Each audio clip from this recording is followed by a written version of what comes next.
Саламатсыздарбы. Эмесе Геошунду программасы. Карабалта шаарындагы Тоген комбинатынын бир нече кызматкери бүгүн 24 KG агенттигинде журналисттер менен жолугуп, уран гендерин өздөштүрүүгө тыюу салган мыйзам толугу менен кабыл алынып ишке кирсе, алардын комбинаты жабылып калышы мүмкүн деп билдирди. Бул комбинат 65 жылдан бери кыргыз өндүрүшүнө салымын кошуп келген. Действующая сейчас имеющаяся у нас технология. Азыр биз пайдаланып жаткан технологиянын өзгөчөлүгү бизге түшкөн чийки зат толугу менен иштетилип, кошумча таштанды пайда болбойт. Анча-мынча суу кошулат жана ал суу таштандыларга төгүлүп, кийин бууланып кетет. Калдыктар сакталган жер дайым биздин комбинаттын ажырагыс бөлүгү болчу. Ал бизде өзүнчө цех катары дайым кармалат жана 60 жылдан бери аны биздин Карабалта комбинаты өз күчү менен коопсуз абалда кармап келген. Является неотъемлемой частью нашего технологического процесса.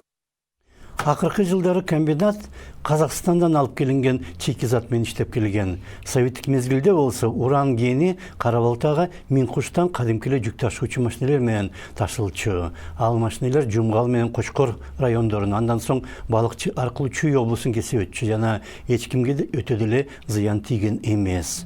Кызыл Омполдогу кен болсо алда жакын жана темир жол менен келмек кен.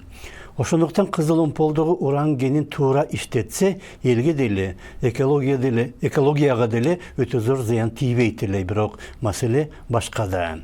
Кумтөрдөгү алтында радиация жок, бирок экологияга андан эбегейсиз зыян тийди жана дагы тиет. Негизги зыян болсо, кумтөрдү иштеткен чет өлкөлүк компаниялар алтындан миллиарддаган доллар пайда таап жатат. Кыргызстанга болсо жарытарлык деле пайда жок. Ошондуктан уран же торий кендерин иштетүүдөн өлкөгө андан кем эмес зыян тийиши мүмкүн дегенди түшүнсө болот. Бир гана башка толгон маселеге радиация дагы кошулууда. Ошондуктан жарандык активисттер өз каршылыгы менен коррупцияга да каршы күрөшүүдө. Анткени жалпы мамлекеттик байлык тар чөйрөнүн кызыкчылыгында гана иштеп калууда. Алар үчүн болсо экология эч кандай мааниге ээ эмес. Андан тышкары технология канчалык кылдат иштетилип даярдалган болсо дагы, анын бардык талаптары аткарылат дегенге дагы ишенүү кыйын. Экологиялык талаптарды кыргыз ишканалары гана эмес, кумтөрдү иштетип жаткан канадалык компаниялар дагы толук аткарган жок. Келишимде катуу шарт болбогондуктан, кен калдыктарын алар мөңгүнүн үстүнө жыйганы эле канча зыян болду. Үчүнчүдөн дүйнөдөгү эң алдыңкы мамлекеттер дагы атом станцияларын иштетүүдөн биринин артынан бири баш тартууда. Италия биринчилерден болуп атом энергетикасын токтотту. Башкалары бара-бара баш тартуу программаларын даярдаган. Анткени СССРдеги Чернобыль же Жапониядагы Фукусимадагыдай бир эле кокустук бүткүл дүйнөлүк адамзатты чечкиндүү чара көрүүгө түртүп жатат. Как бы этому не было, Кандай болгондо дагы бүткүл дүйнөлүк атом энергетикасы Чернобыль авариясынан кийин шок болгон. Анткени ага чейин бардык атом инженерлери СССРде да, Германия же Америкада дагы атом реактору жарылып кетет деп ойлогон эмес. советских или немецких или американских, они Жана ошондой эле кырсык уран иштетүүдөн калган калдыктар чогулган жерлерде да качан болбосун чыгып кетиши мүмкүн.